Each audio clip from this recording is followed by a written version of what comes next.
Assalamualaikum warahmatullahi wabarakatuh.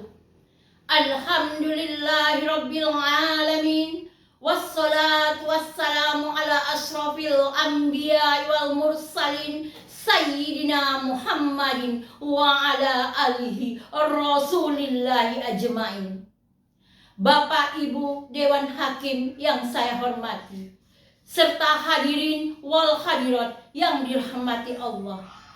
Pertama dan utama, mari sama-sama kita bersyukur atas segala nikmat dan rahmat yang Allah berikan kepada kita, sehingga pada hari ini kita dapat melaksanakan perlombaan pidato dalam rangka ulang tahun Dharma Wanita Persatuan yang ke-22.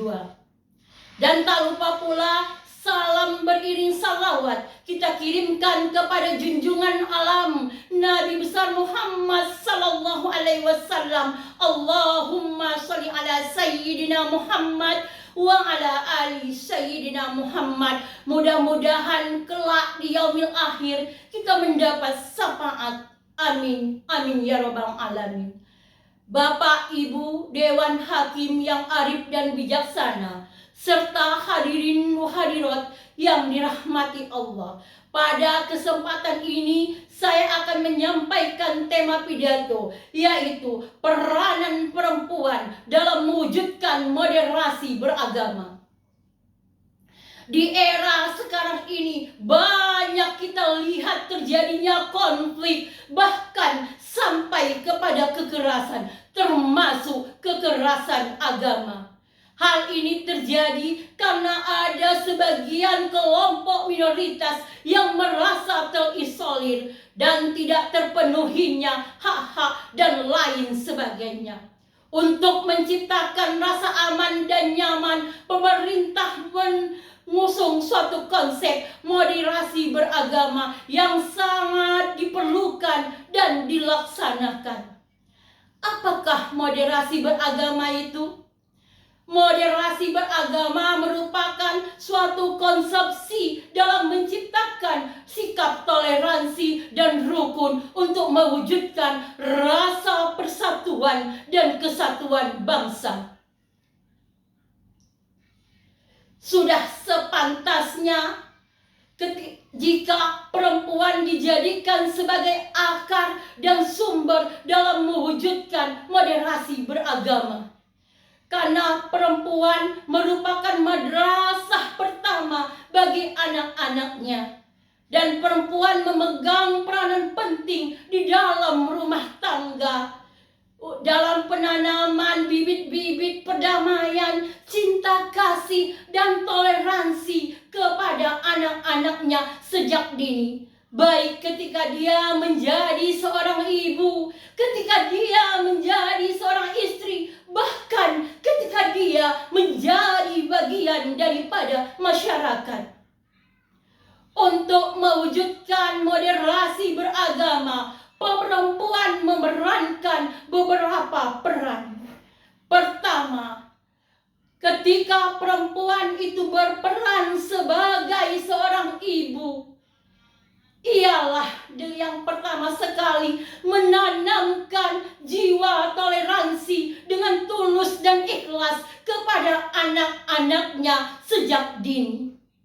Ketika anaknya tumbuh dan berkembang, bermain bersama teman-teman yang lain, dan ketika mereka menemukan perbedaan, mereka merasa tidak aneh karena itu merupakan suatu keunikan yang dimiliki oleh setiap insan. Yang kedua, ketika perempuan berperan sebagai seorang istri, dia akan menjadi partner bagi suaminya.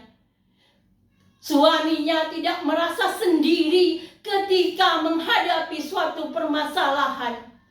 Yang ketiga, ketika perempuan menjadi seorang guru yang berkarir di ruang publik, maka dari awal dia sudah menanamkan kepada anak didiknya sikap toleransi dengan cara tidak memperlakukan perbedaan kepada anak didiknya.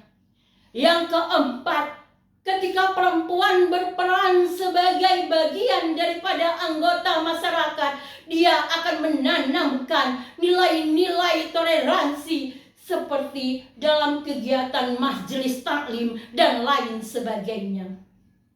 Kelima, ketika perempuan berperan sebagai agen perdamaian, dia akan terus belajar menambah wawasannya tentang toleransi, sehingga itu merupakan bagian daripada moderasi beragama.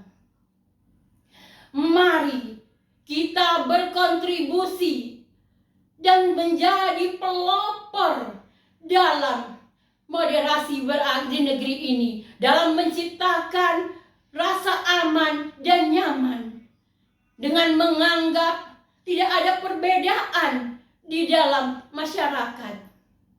Dari uraian tadi dapatlah diambil kesimpulan, yaitu peranan perempuan dalam mewujudkan moderasi beragama sangatlah penting, karena perempuan merupakan madrasah pertama bagi anak-anaknya, dan perempuan merupakan yang pertama menanamkan nilai-nilai toleransi, menanamkan bibit-bibit cinta kasih kepada anaknya, baik ketika dia berperan sebagai seorang ibu, baik dia berperan sebagai seorang istri, bahkan ketika dia berperan sebagai anggota masyarakat.